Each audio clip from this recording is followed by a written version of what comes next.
Y continuamos con el Salmo 119. Hoy nos iremos a la tercera estrofa. Y he titulado este mensaje, este pensamiento, Déjate querer.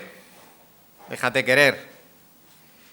Y para dejarnos querer, primero tenemos que entender dos conceptos que son muy cotidianos, pero que a veces pueden llevarnos a confusión. Y son el de cuidado y de protección. Dos conceptos fundamentales para el bienestar de cualquiera de nosotros. El cuidado y la protección. Pero son diferentes, hay diferencias entre ellos, no son sinónimos. Porque el cuidado implica la atención y el amor que se dispensa a alguien con el fin de satisfacer sus necesidades físicas y emocionales. Son cuidados y se dispensan con amor. En cambio, la protección se refiere a las medidas que se tienen que tomar con el fin de que una persona sufra algún daño. Un daño que lo puede provocar cualquier peligro o cualquier tipo de amenaza. Cuidado y protección. Y ahora que a lo mejor tenemos estos conceptos un poco más clarificados, y ahora que viene el tiempo de las playas o de campamentos de verano, quizás sea el momento apropiado de recordar algunas recomendaciones para cuidar y proteger nuestra piel. Hay 8 recomendaciones en esta mañana para que cuidemos y protejamos nuestra piel. 4 cuidados, y el primero de ellos es mantén tu piel limpia. Como decía un humorista, dúchate que no encoges. Cuidarnos la piel para que la piel no tenga ningún elemento que pueda dañarla. El segundo cuidado, hidratar la piel. ¿Cómo se hidrata la piel? Bebiendo agua o a través de productos hidratantes también. Tercer cuidado, no creo que, yo por lo menos confieso que no lo hago. Utiliza un retinoide por la noche. ¿Y eso qué es? Pues cremas antiarrugas. Los que sois bellas y jóvenes, no, pero algunos de nosotros ya habría que tirar de esos retinoides para las arruguitas. Y por último, el cuarto cuidado es comer y beber y dormir bien. Comer y dormir bien. Y con esos 4 cuidados ya estamos ayudando a nuestra piel. Pero luego está la protección. Otras 4 medidas para proteger nuestra piel de los peligros o de las amenazas externas. Y una de ellas, la principal del verano, ¿cuál es? Usar un fotoprotector. Es decir, una crema solar que protege, que hidrata, o un gorro de paja como hace Adolfo.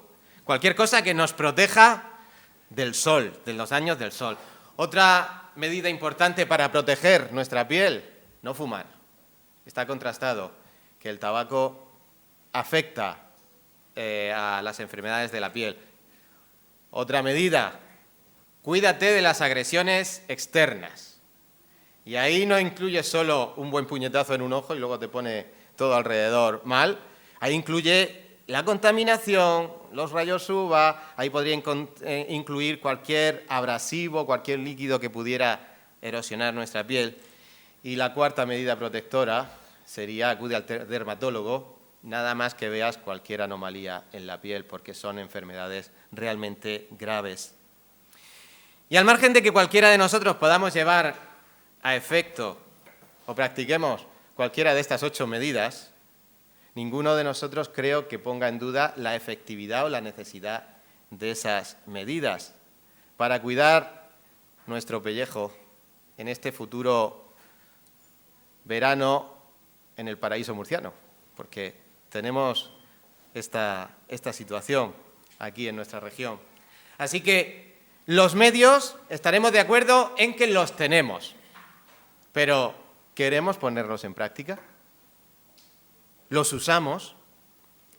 Los medios los tenemos, pero tenemos que tener también el sentido común para recurrir a esos medios y utilizarlos.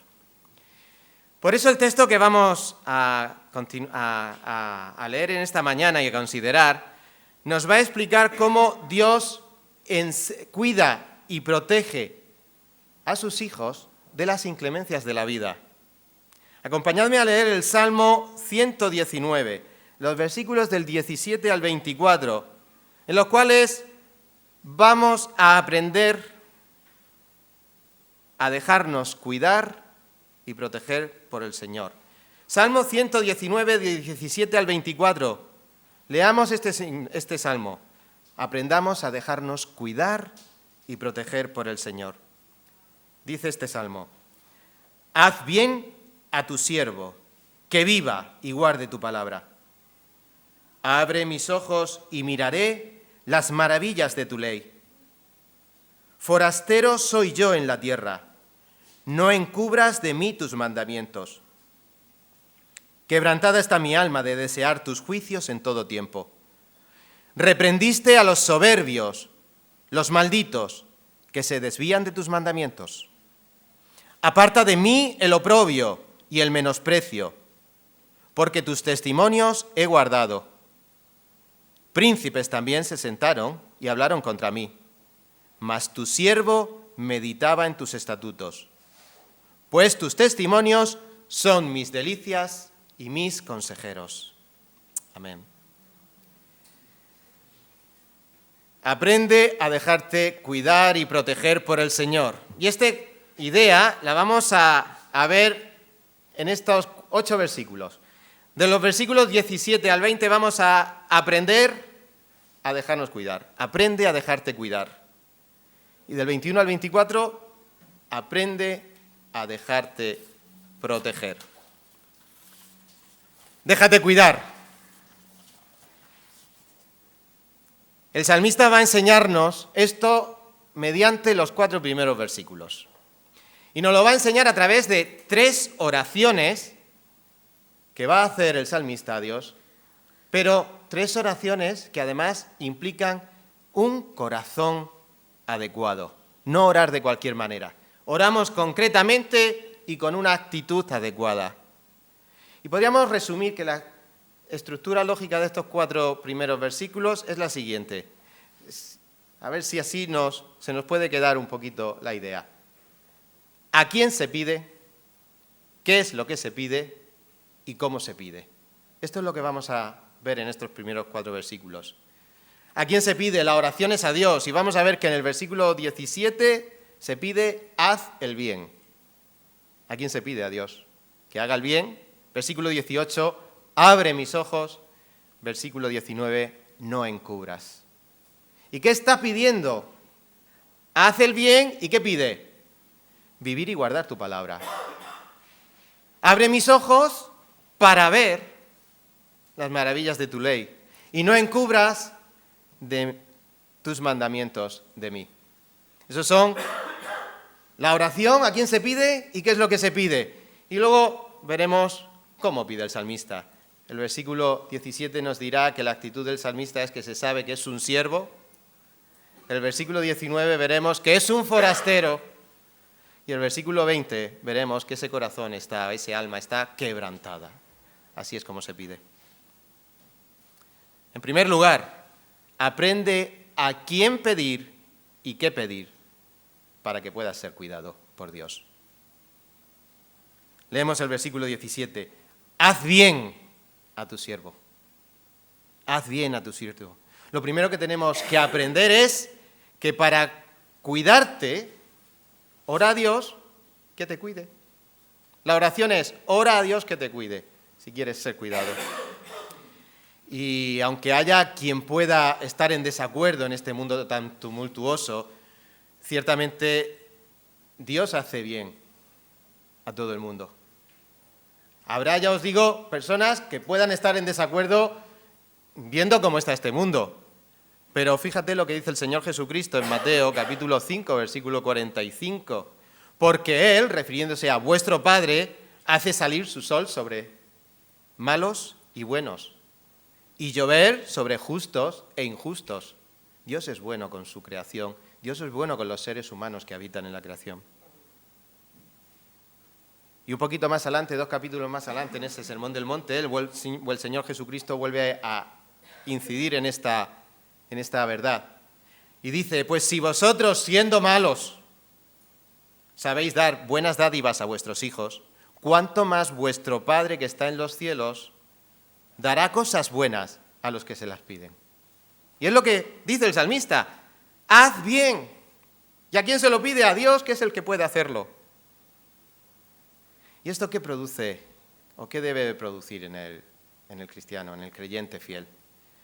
Pues el Salmos 13:6 hay un salmista que llegó a decir, cantaré al Señor porque me ha colmado de bienes.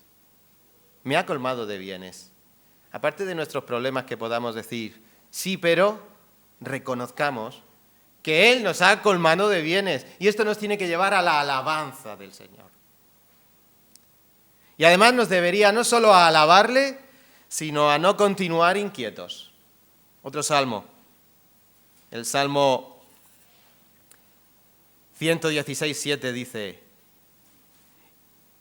vuelve, alma mía, a tu reposo.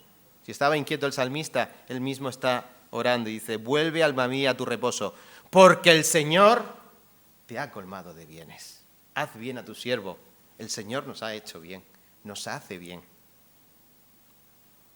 Y esto nos debería llevar a pensar en esta mañana, ¿agradeces y alabas a Dios por lo que tienes? ¿O estás inquieto y te quejas por lo que no tienes?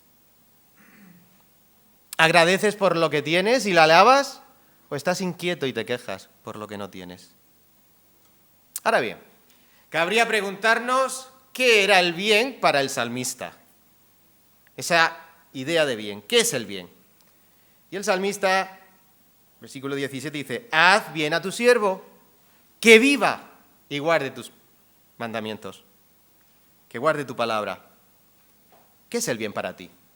El salmista lo deja claro, el bien es que el Señor le haga vivir para vivir bien, obedeciendo. ¿Qué es el bien para ti? Santiago llegó a escribir en su carta, capítulo 4, versículos 2 al 3, algo que les estaba ocurriendo a los creyentes del primer siglo. Recién había empezado la iglesia, había creyentes que pedían. Y es que hay veces que probablemente lo que nosotros entendemos como bien no es el concepto de bien que tiene el Señor, que hemos leído ahora. ¿Cuál es el bien para aquellos primeros creyentes? Pues Santiago les tuvo que reprochar. Codiciáis y no tenéis, y por eso cometéis homicidio. Sois envidiosos y no podéis obtener, por eso combatís y hacéis guerra. No tenéis porque no pedís. Y pedís y no recibís porque pedís con malos propósitos, para gastarlo en vuestros placeres. ¿Qué es el bien para ti? Aprende a reconocer qué es el bien que Dios hace. La primera oración. Vamos a por la segunda. Abre mis ojos, dice el versículo 18. Abre mis ojos y miraré las maravillas de tu ley. En segundo lugar, tienes que aprender que para cuidarte, ora a Dios que te ilumine. ¿Y qué es iluminar? Bueno, pues en este conocidísimo versículo de este salmo, aparece aquí la doctrina bíblica de la iluminación soberana del Espíritu Santo, que ya en los primeros capítulos de Juan, capítulo 3, versículo 8, se introduce de una manera efectiva el Señor Jesucristo. No es un foco que te ilumina y entonces ves la luz, es la acción del Espíritu Santo para poner en contacto el corazón del hombre con el corazón de Dios. Y eso solamente es posible si Dios, mediante la persona del Espíritu Santo, te ilumina. Así no solo se recibe la fe con la intervención del Espíritu Santo, sino también la capacidad de escuchar a Dios. ¿Quieres escuchar a Dios? Abre mis ojos para ver. Y es lo que nos dice Romanos 8:17. La fe viene por el oír.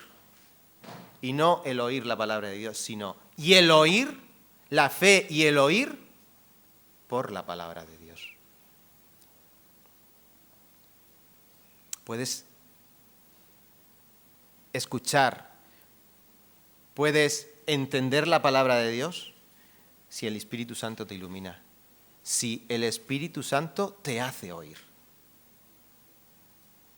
Y esto se alcanza orando. Abre mis ojos para ver las maravillas de tu ley. Y esta iluminación que alumbra la fe, que alumbra la capacidad de oír, es la misma que continúa siendo necesaria para cualquier creyente que va cumpliendo años y que necesita conocer a Cristo y santificarse cada día más con la intervención del Espíritu Santo.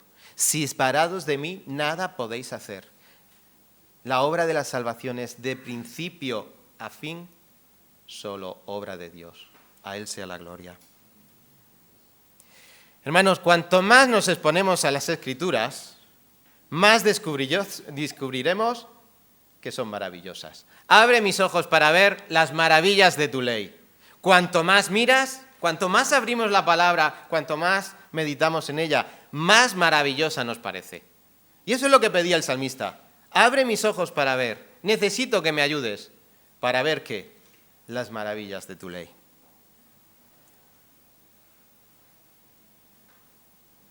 En caso contrario de que esto no esté ocurriendo, es posible que no nos estemos acercando suficientemente a la palabra de Dios. Y esta situación se puede prolongar por años. Fijaos lo que le escribió Pablo a sus hermanos de Corinto, el libro de Hebreos, la carta de los Hebreos, el escritor de Hebreos a los hermanos de trasfondo judío. Les decía, porque debiendo de ser ya maestros, después de tanto tiempo, tenéis necesidad de que os vuelva a enseñar cuáles son los primeros rudimientos de la palabra de Dios.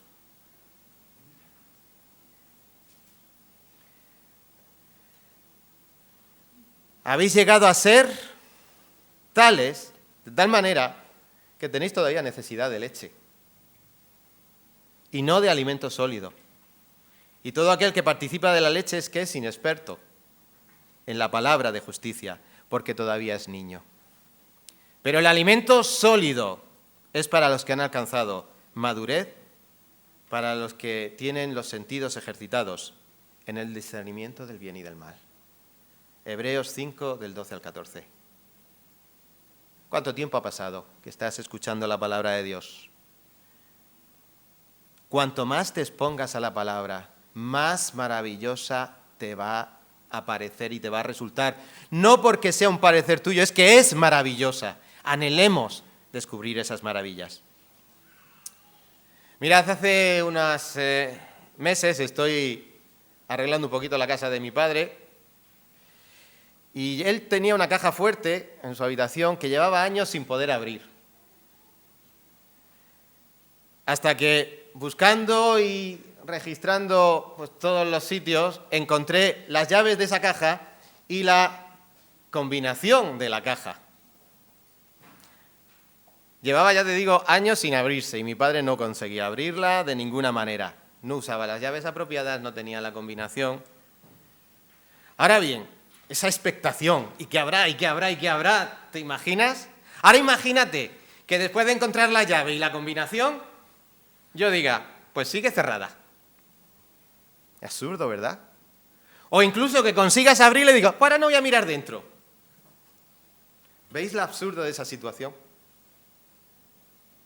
Pues igualmente, el Señor abre los ojos a sus hijos, pero no abre los ojos para que miremos a otro lado, sino para que miremos las maravillas que hay en la Biblia. Y en tercer lugar, otra oración. Versículo 19. Forastero soy yo en la tierra, no encubras de mí tus mandamientos. En tercer lugar, para cuidarte, ora a Dios que se revele por medio de su palabra. No esperes ninguna otra revelación, ninguna otra manifestación. Dios se revela hoy a través del libro, de la Biblia. Ora a Dios para que cuando tengas la Biblia, la abras, Dios se revele a través de ella. Que lo que leas, entiendas, con la ayuda del Espíritu Santo te ilumine, que puedas entender el mensaje del Evangelio. Hermanos, que podamos entender cuál es la finalidad de nuestra salvación, que es la santificación. Dice, no encubras de mí tus mandamientos. Y la mayor prueba de que Dios, su intención no es encubrir su majestad, su gloria, su salvación por medio de la redención en Cristo Jesús, es precisamente que tenemos tanto acceso a este libro maravilloso, a la Biblia. Él no es su intención encubrir. Hay otro que sí tiene intención en que todo permanezca oculto para que continúes ciego. Satanás, el diablo. Y el apóstol Pablo a los Corintios, en la segunda epístola, capítulo 4, versículos 3 y 4, les tuvo que decir, si todavía nuestro evangelio está velado, está encubierto, para los que se pierden está velado, en los cuales el Dios de este siglo, de este mundo, ha cegado el entendimiento de los incrédulos, fijaos, para que no vean el resplandor del evangelio de la gloria de Cristo, el cual es la imagen de Dios. ¡Qué frase con un contenido más condensado! Dios se ha revelado, su propia imagen se ha manifestado en la persona del Señor Jesucristo. Y esa es su voluntad, que a través de su palabra y con la ayuda del Espíritu Santo podamos contemplar a Dios mismo a través del Señor Jesucristo. Pero desafortunadamente, cuán a menudo nosotros mismos somos los que encubrimos la palabra de Dios, teniendo nuestra Biblia cerrada. Porque hemos descubierto toda clase de entretenimientos en los que pasamos horas, días, meses o incluso años. Hagámoslo ver, pensemos sobre ello. Y que no nos pase como a una señora que conocimos esta semana. La florista del cementerio de Cartagena. Allí tenemos un apartamento sin vistas y fuimos a comprar unas flores. Y es una señora muy amable y muy mayor. Y nos dijo, empecé a los 7 años y tengo 79. Mi horario es de 8 de la mañana a 8 de la tarde, de lunes a domingo. Y así quiero seguir porque esta es mi misión. Honrar a los difuntos de aquel lugar. ¿Cuál es tu misión? Que nuestra misión seamos capaces de distinguir lo que quiere Satanás, que es que permanezcas ciego. 72 años esa buena mujer, haciendo una labor humanamente tan encomiable y respetable, pero tan vacía de significado. ¿O cuál es la voluntad del Señor para cada uno de nosotros en esta mañana? Él quiere alumbrar el corazón para que entiendas cuál es su voluntad. Y esa voluntad está escrita en la palabra. Por eso el salmista decía, por estas 3 oraciones, la manera nos enseña de cómo hemos de pedir, a quién tenemos que pedir. Pero, ¿cuál era el corazón del salmista? Porque en segundo lugar tendríamos que aprender a saber cómo tenemos que ser nosotros en nuestro interior para dejarnos cuidar. Dios te cuida, lo hemos visto. Ahora, ¿cómo tiene que ser el corazón de la persona para que pueda dejarse querer? Exactamente, cuidar. Pues en primer lugar, el versículo 17 nos dice que Él es siervo. El salmista se reconoce como siervo. El versículo 19 se reconoce como forastero. Y en el versículo 20 nos dice que se siente o se manifiesta quebrantado. Haz bien a tu siervo. Tienes que ser siervo. Se reconoce como siervo. Y en el Antiguo Testamento y a lo largo de la Biblia hay diferentes conceptos o diferentes significados para esta palabra siervo, pero no son significados diferentes, sino complementarios entre sí. Y el primer significado, el más potente, tanto en el Antiguo como en el Nuevo Testamento, siervo es esclavo, que pertenece a otro, que no es dueño de sí. que es propiedad de otro. Otro significado de siervo, que es complementario al primero, es aquel que colabora en el servicio. Hay algo común y hay varios colaboradores a ese servicio. También hay otro significado, y se le llamaba a siervos a los funcionarios de los reyes, es decir, una autoridad delegada. Y también se aplica la palabra o el significado de siervo al adorador. Cualquiera de estos 4 significados aplican cualquiera de los creyentes que estamos aquí. En primer lugar, siervo como esclavo. Eres esclavo, y si tienes duda de que no te perteneces, que ninguno de nosotros nos pertenecemos, Pablo a los Corintios capítulo 6, versículo 19 y 20 les dice: ¿o no sabéis que vuestro cuerpo es templo del Espíritu Santo que está en vosotros, el cual tenéis de Dios, y que no sois vuestros? No nos pertenecemos. Pues por precio habéis sido comprados. Por tanto, glorificad a Dios en vuestro cuerpo y en vuestro espíritu, los cuales son de Dios. No nos pertenecemos, somos esclavos, y somos esclavos para glorificar en nuestro cuerpo y en nuestro espíritu a Dios, que nos compró y que pagó por nosotros. Primera de Pedro, la sangre preciosa de nuestro Señor Jesucristo. No te perteneces una vez que has creído en Cristo. Pero también eres colaborador, y Pablo así lo entendía. De ahí viene la palabra sinergia, esos efectos que colaboran todos a un mismo efecto. Y Pablo entendía a los colaboradores que trabajaron con él. En Romanos capítulo 16, 3 y 9, entre sus colaboradores, los que trabajaban juntos en el servicio al Señor, pues reconoce a Priscila y Aquila, a Urbano, otro colaborador conocidísimo, Timoteo. Romanos 16, 21, Primera de Tesalonicenses 3, 2, le llama mi colaborador Timoteo. Otro, Tito.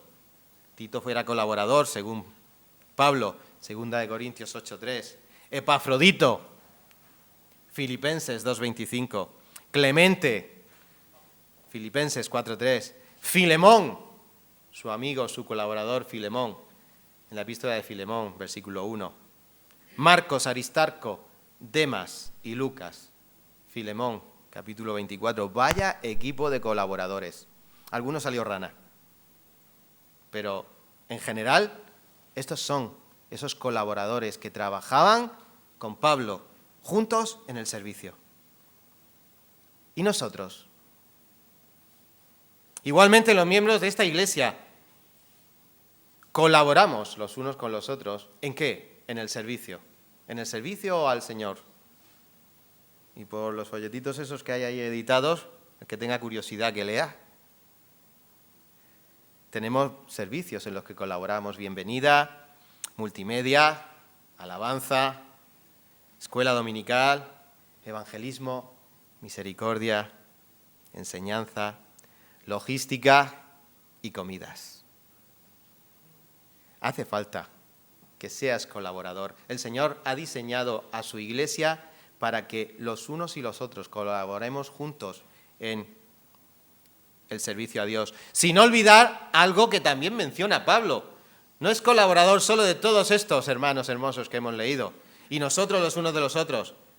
Pablo llegó a decir, y ahí nos tenemos que identificar también: por la misericordia de Dios somos colaboradores de Dios. Primera de Corintios 3:9. Él era colaborador de Dios. Señor te ha puesto a su servicio para que hagas su servicio. Nos tendría que abrumar solamente pensar en que el Dios de gloria ha puesto a cada uno de nosotros para trabajar a su servicio. Además, también hay veces que todos tenemos autoridad, ese siervo con autoridad. ¿Yo quién soy? ¿Yo cómo voy a ser? Algunos hermanos, claro, lógicamente, reconocemos la autoridad en la iglesia, pero cualquiera de los creyentes que lleva la Biblia, la abre y habla a alguien a través de la palabra, y le habla la palabra, tú tienes autoridad, la autoridad delegada. Como leemos en Tito 2:15, habla esto, exhorta y reprende con toda autoridad. Que nadie te desprecie. Sí, lógicamente, vamos a hablar y habrá quien nos desprecie. No está despreciando a nosotros, está despreciando al Dios de gloria. Pero cada vez que tú abras la Biblia para hablarle a una persona, no piensa, yo no soy nadie. Sí, bien, eres un siervo inútil como yo. Pero piensa en la autoridad, no tuya, sino de la palabra que estás predicando. Porque el que tiene la autoridad es el Rey de Reyes, que ha dejado esta escritura para que creamos en ella. Pero por encima de todo, esta mañana hemos sido siervos, ¿para qué? Para adorar. Es otra acepción. El adorador. Y el Señor es misericordioso con nosotros. Dice Isaías 56, los versículos 6 y 7. Y a los extranjeros que se alleguen al Señor para servirle y para amar el nombre del Señor, para ser sus siervos, yo los traeré a mi santo monte y los entregaré en mi casa de oración. Y los alegraré en mi casa de oración. Porque mi casa será llamada casa de oración para todos los pueblos. Cualquiera de nosotros, de donde vengamos hasta donde hemos llegado, el Señor nos ha introducido en su casa para que nos alegremos, para que adoremos, porque su iglesia hoy es la casa de oración de todos los pueblos. Tengamos esa seguridad, estemos orgullosos de poder disfrutar de este privilegio inmerecido, porque solo Cristo fue el que ganó ese merecimiento y nos lo dio a nosotros, nos lo imputó a nosotros. Así que, ¿cómo tiene que orar esa persona que quiere ser protegida por Dios, quiere ser cuidada por Dios? Tienes que ser esclavo, tienes que ser siervo. Y en segundo lugar, versículo 19, forastero. Forastero soy yo en la tierra. Y atención, porque vienen curvas, por si no lo sabemos o pensamos que estamos en un momento tranquilo.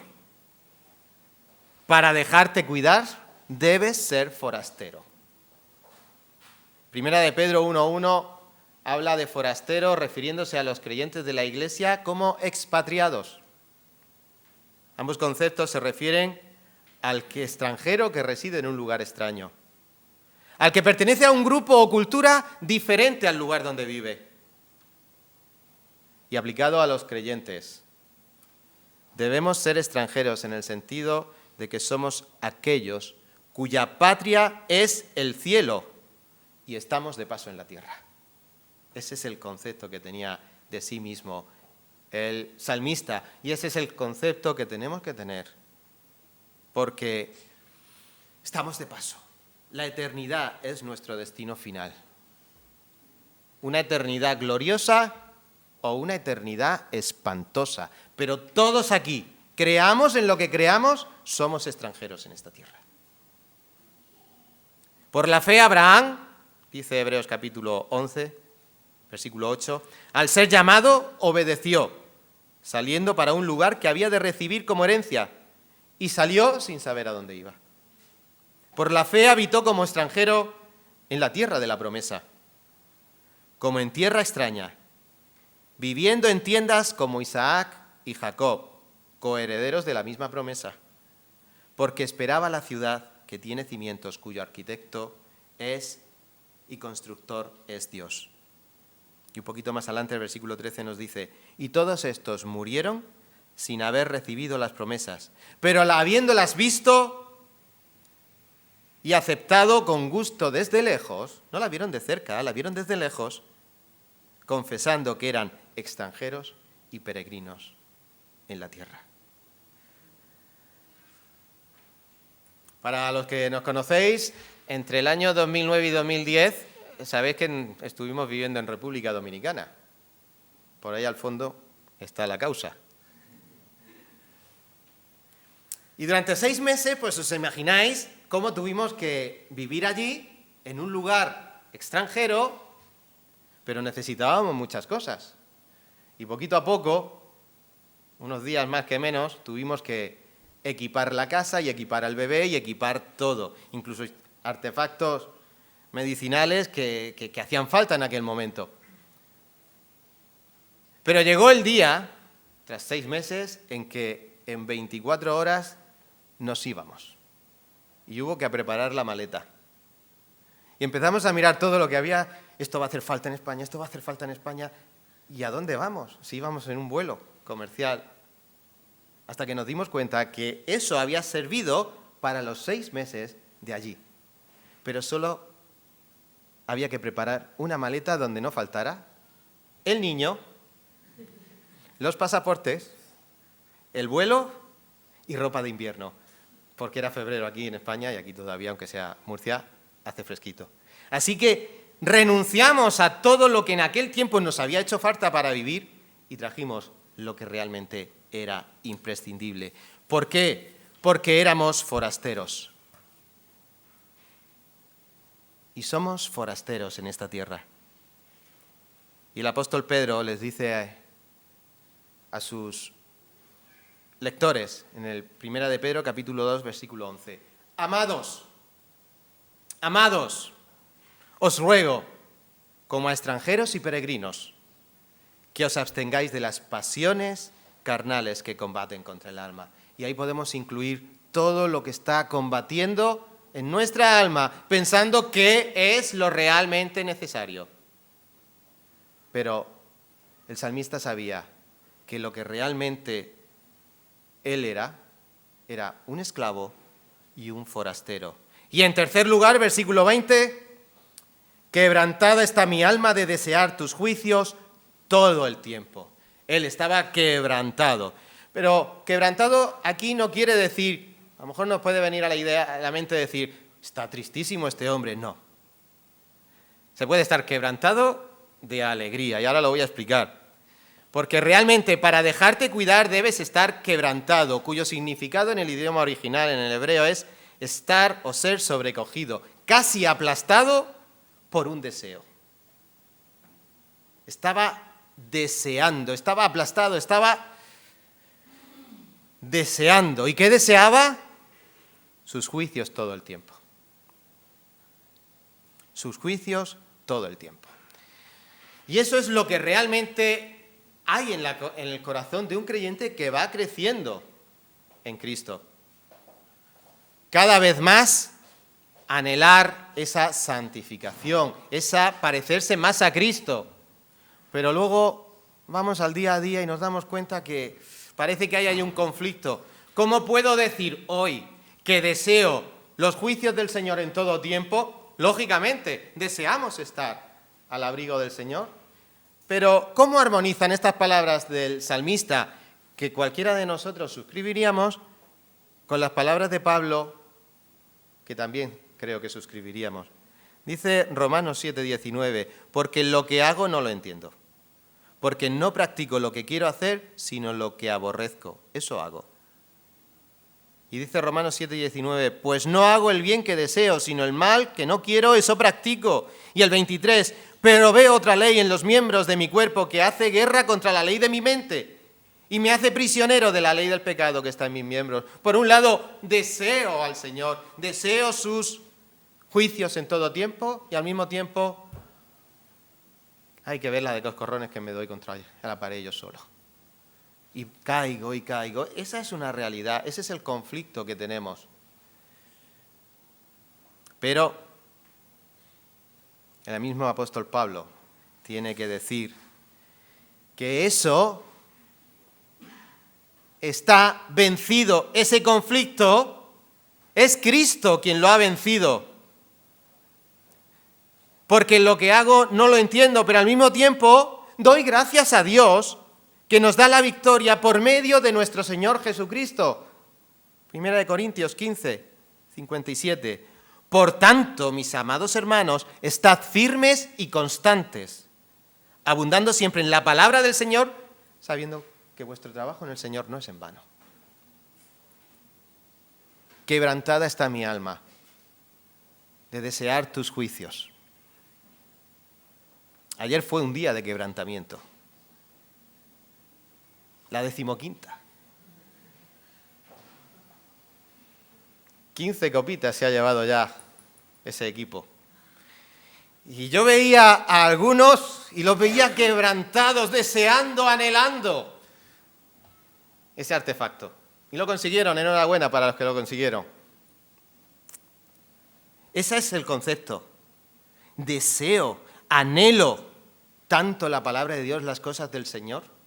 ¿O hay cosas que me despistan mi pensamiento y me separan de todo esto?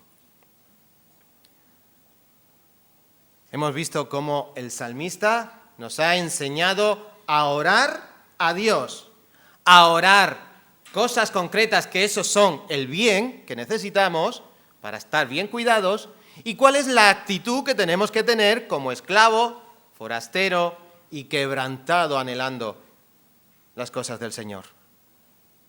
Aprende a dejarte cuidar. Aprende a dejarte cuidar. Y más brevemente vamos a ver los siguientes 4 versículos. Aprende a dejarte proteger. Nos tenemos que dejar proteger, no solo cuidar. Y los versículos 21 al 24 nos hablan de cómo Dios, o qué es lo que Dios hace para protegernos, y lo que tú debes hacer para protegerte. ¿Qué hace Dios para protegernos y qué tenemos que hacer nosotros para protegernos adecuadamente, o dejarnos proteger más bien por Dios?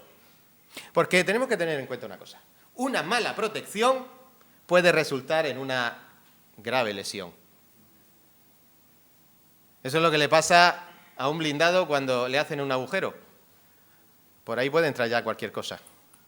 O un chaleco antibalas defectuoso. Una mala protección puede resultar en una agresión, en un peligro que se hace realidad. Por eso, lo que Dios hace para protegernos lo encontramos en los versículos 21. Reprende a los soberbios. En el versículo 22, la primera parte, Dios aparta a los que insultan y menosprecian. Y nos protege también en el versículo 23, nos protege de los príncipes. En este caso vamos a ver que son de las autoridades o de cualquiera que tenga autoridad y que tenga poder para hacernos daño. Pero al mismo tiempo, ¿qué tenemos que hacer para dejarnos proteger? Pues unas veces habrá que no hacer nada. Otras veces, y siempre, que es el argumento de todo este salmo, guardar sus mandamientos. La segunda parte del versículo 22. Y en el versículo 23, otra manera de dejarnos proteger es meditar en los estatutos, meditar en la palabra del Señor, deleitarnos y que ella sea nuestra consejera. ¿Qué hace Dios para protegernos? Dios nos protege reprendiendo a los soberbios. Y reprender es regañar. Los que somos papás lo sabemos. Y los que son maestros lo saben. Y los que son pastores también. Reprender es regañar. Cuando hace falta, desaprobar con convicción. No de cualquier manera, con convicción y celo. Lo cual habitualmente provoca una mala o una tensión entre la relación, entre el que reprende y entre el que es reprendido. Así que no es un plato de gusto reprender. Pero Dios reprende ¿a quién? A los soberbios. Y el soberbio es toda persona de carácter arrogante. Una persona orgullosa y altanera. Normalmente el que es arrogante, altanero, orgulloso, el que es soberbio, se va a manifestar en cómo actúa. Porque este defecto moral produce en la persona, o produce una persona que es insolente. Es una persona insolente. Es tan insolente, el insolente es ese descarado que siempre te está contestando. Pues es tan insolente que llega a desafiar a Dios. Un insolente que desafía a Dios. Mira lo que dice Jeremías 43:2. Todos los hombres arrogantes, en aquel momento estaba Jerusalén a punto de caer, Dios les estaba diciendo, si queréis salvar vuestro pellejo, no os vayáis a Egipto, rendiros a los babilonios. Ellos os concederán vuestra vida, yo estoy concediendo vuestra vida, pero no huyáis a Egipto. Y mira lo que dice la palabra de Dios en Jeremías 43:2. Todos los hombres arrogantes dijeron a Jeremías, el que les estaba diciendo, rendíos. No, nos iremos a Egipto. Mira lo que le dijeron. Es mentira lo que dices. El Señor nuestro Dios no te ha enviado a decir, no debéis entrar en Egipto para residir allí. El soberbio, el arrogante, dice, miente. La Biblia miente. Dios miente. Es así de arrogante. Y al final, ¿sabes lo que pasa? Que Dios te pone, o nos pone, 3 adjetivos que nos califican perfectamente. Mira lo que dice Proverbios 21-24. Altivo, arrogante y escarnecedor son los nombres del que obra con orgullo insolente. ¿Estamos dispuestos a que esta sea nuestra actitud delante del Creador?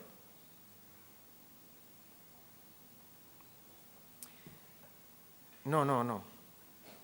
¿Conoces a alguien así? A esto ya sí nos gusta. Y empezamos a pensar y se nos ponen aquí nombres. Bueno, pues en esta mañana no pienses tanto en esos nombres o en ese nombre particular y medita si te comportas así. Porque Dios llama a los que se comportan de tal manera malditos, que se desvían de sus mandamientos. Estos soberbios son malditos, que se desvían de los mandamientos de Dios. Y desviarse no solo significa ir por un mal camino o desobedecer, sino también que implica la persona que está extraviada, que se desplaza sin meta, sin dirección. Yo no soy malo, pero yo... ¿Quién sabe las cosas de Dios?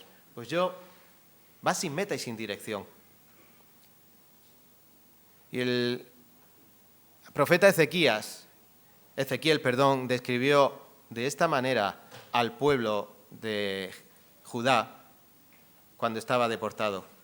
Y dijo, mis ovejas, refiriéndose al pueblo de Dios, andaban errantes por todos los montes y por todo collado alto. Mis ovejas han sido dispersadas por toda la faz de la tierra, sin haber quien las busque ni pregunte por ellas. Esa es la situación de la persona que por arrogancia, por esa soberbia, se ha perdido.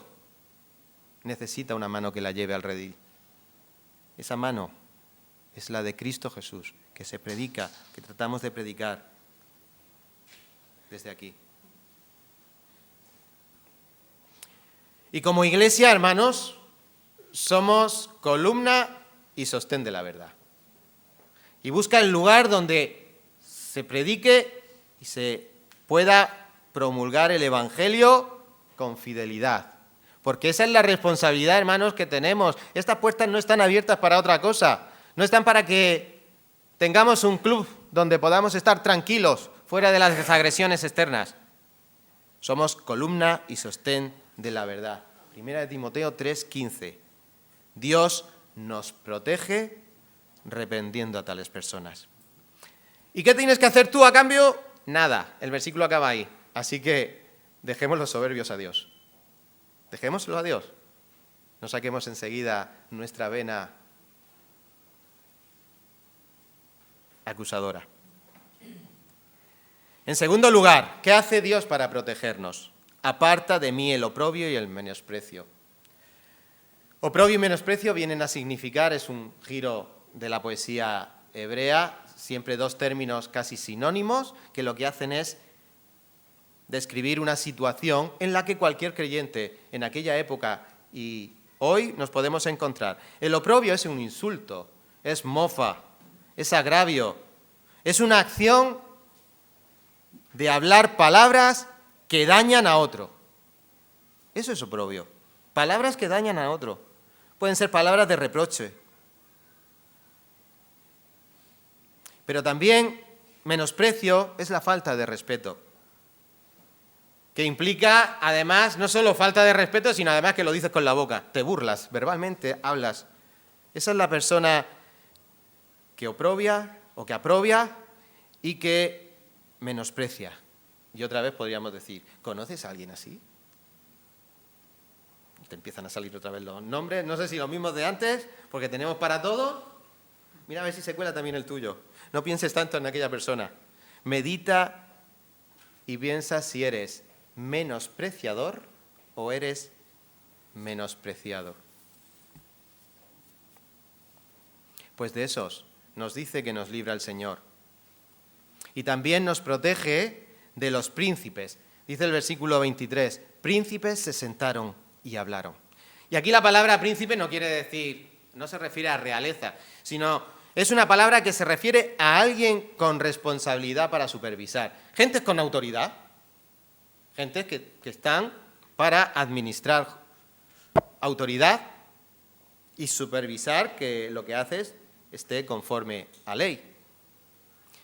Pues Dios nos protege de esas autoridades, unas veces civiles, otras veces religiosas, y podemos pensar en todo tipo de autoridad. Dios también nos protege de esas autoridades.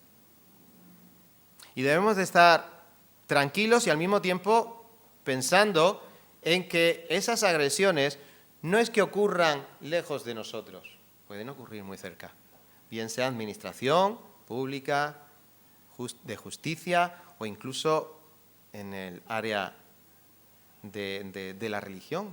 Mirad una cosa, Canadá,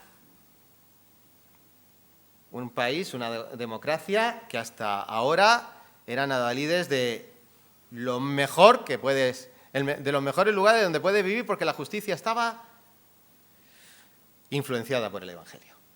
Pero mira hoy en Canadá lo que está pasando. No alinearse a la ideología de género ya es motivo de cárcel. Si no la apoyas, ya puedes ir a la cárcel.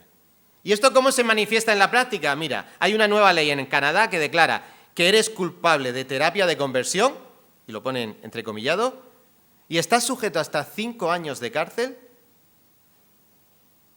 si aconsejas a tu hijo biológico, que es un hombre, que es masculino, si le aconsejas que debe aceptar su condición de masculinidad.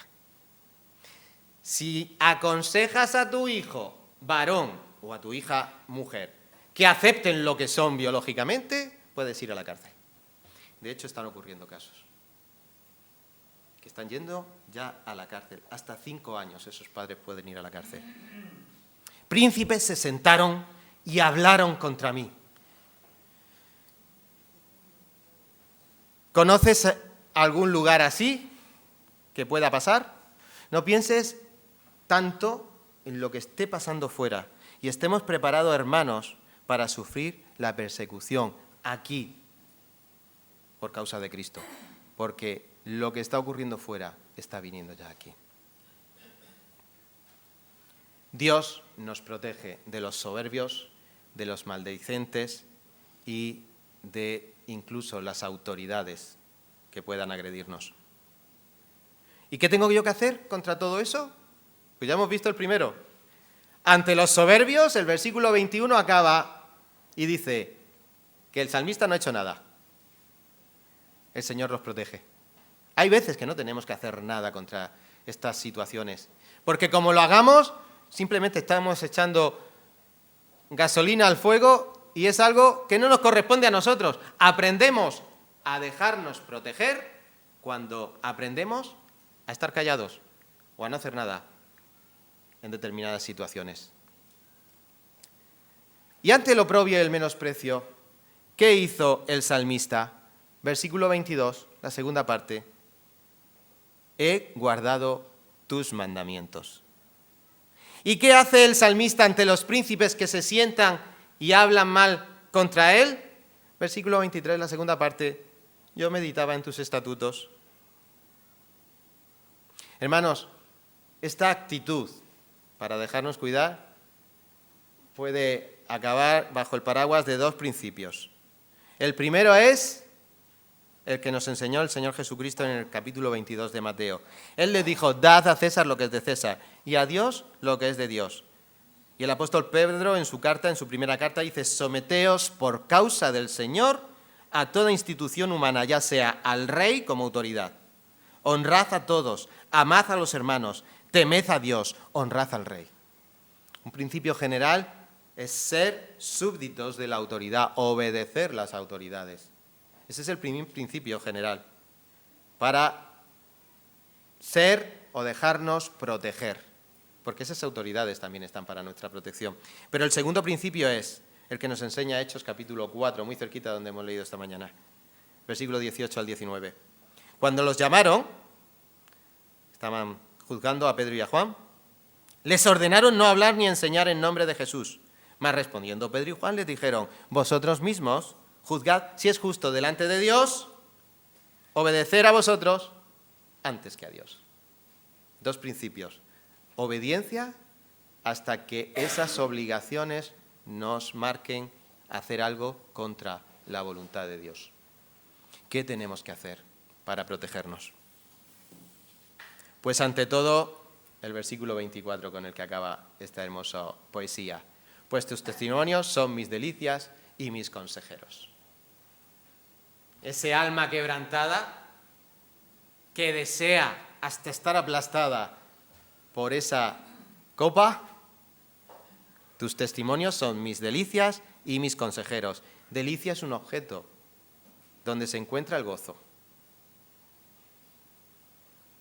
Es un estado de felicidad relacionado con ese objeto. Pero también ese delicia es también mi consejero, que no es otro que la palabra de Dios. Es un asesor que nos dice lo que se ha de hacer en base a un plan. El plan es el que está escrito como voluntad de Dios en esta Biblia. Estos son nuestros consejeros. ¿Cómo nos vamos a dejar proteger? Cerrando nuestra boca y meditando en la palabra.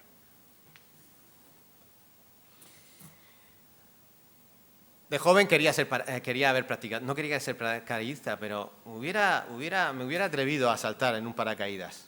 Menos mal que había un alma protectora que me lo impidió. Ahora ya no. Pero leyendo un poco estos días sobre el paracaidismo, en el cual parece ser que en España tenemos ahí en Alcantarilla grandes profesionales, leía sobre el equipo del paracaidista, y el equipo del paracaidista no solo es el paracaídas. El equipo del paracaidista está compuesto con una serie de elementos que buscan, por un lado, cuidarlo durante el descenso. Depende de la altura a la que caiga, hará falta un equipo que lo cuide de la altura, de la falta de oxígeno. Pero luego, además, está el equipo que lo protege en la caída, que realmente es el paracaídas. Si tenéis un poquito de curiosidad, el resumen de la historia del paracaídas se puede encontrar en que el primer loco que saltó tenía que ser español, y fue en el año 852 de nuestra era, un andalusí español llamado Armén Firmán, y se lanzó desde el Observatorio de Córdoba, colgado de una lona. Parece ser que salió bien. Pero en el año 1632, un turco llamado Çelebi se inspiró en los estudios del invento de Leonardo da Vinci. Él había inventado o había dibujado un proyecto de paracaídas, y este hombre puso en práctica y saltó desde una torre, la Torre Galata de Estambul. Parece ser que también sobrevivió. El invento de Leonardo parece que funcionaba. Pero 4 años más tarde, un italiano, un tal Fausto Venanzioni, saltó desde una torre. Y aquí los historiadores dicen con cierto éxito, porque solo se rompió las 2 piernas. Y pasan los siglos, siglo XVI, siglo XVII, siglo XVIII, siglo XIX, la evolución del paracaídas, hasta que llegamos a 1960. El 16 de agosto, un norteamericano llamado Kittinger saltó desde un globo que estaba a más de 31 kilómetros de la superficie. Para estar cuidado a tal altura, llevaba un traje de astronauta, además del paracaídas, que abrió a la altura de 5.500 metros. Desde más de 30 kilómetros, una caída libre, alcanzó la velocidad de 988 kilómetros por hora. Pero sobrevivió.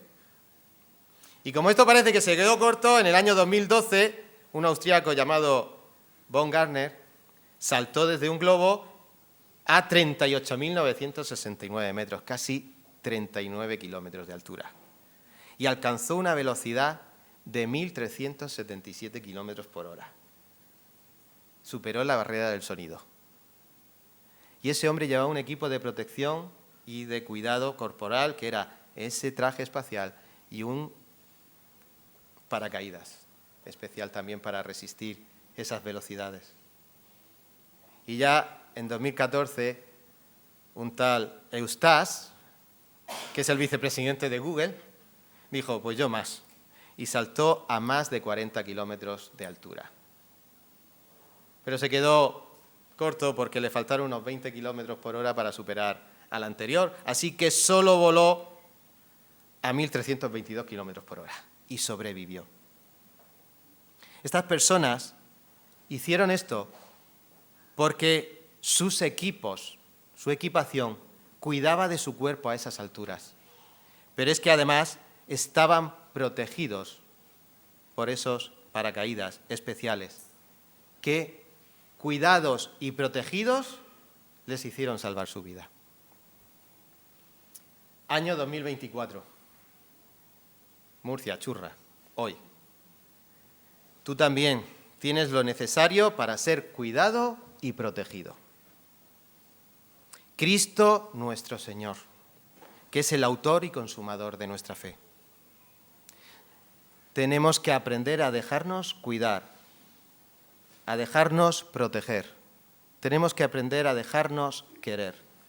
Y esta mañana el equipo que te va a cuidar es este libro. Solo tenemos que hacer una cosa, y es que el paracaídas está aquí, solo hay que tirar de la anilla. Acerquémonos a la palabra con esa necesidad, porque en ella está nuestro bien. Oremos. Padre Santo, queremos darte infinitas gracias porque tú eres bueno. Has amado al pecador, hasta tal punto que entregaste a tus hijos, Señor Jesucristo, que derramó su sangre y con ella nos compró. Señor, pero tu salvación no es simplemente un ticket para la gloria, para la vida eterna. Es una vida en la que aquí debemos de cumplir nuestra vida como siervos, como forasteros. Señor, con un alma quebrantada que cada día desee tu palabra, hacer tu voluntad. Por eso, cuida de cada una de las almas que estamos aquí. Para salvación, Señor, por tu misericordia. Para santificación, Señor, para darte gloria. Y para que todos los que estamos aquí podamos en esta semana meditar en tu palabra y desearla cada día más. Puestos los ojos en Jesús, autor y consumador de la fe. Guárdanos, Señor, y despídenos ahora con tu bendición, y que tu palabra haga el trabajo para lo cual tú la has enviado. En el nombre de Jesús te damos las gracias. Amén.